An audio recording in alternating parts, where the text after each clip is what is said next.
Mi aventura empresarial humana está en el ámbito de la academia de investigación y las empresas.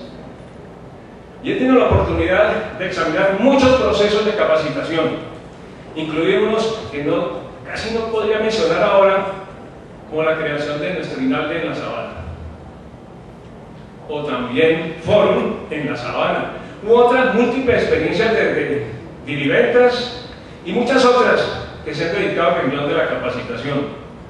¿Saben qué? Que después de tantos años yo he llegado a la conclusión de que muchos esfuerzos de esos tienen el esfuerzo repentino del alcacelser o del sal de frutas lugo, momentáneo, pero no encontramos las explicaciones de por qué, si hacemos tantas inversiones, por qué no se generaban efectos permanentes y continuos en el desempeño de la gente. Y créanme que en este momento estamos en condiciones de abrir la caja de Pandora, o mejor, que ustedes quieran, la suya, para descubrir cosas que realmente nos permiten caer en cuenta.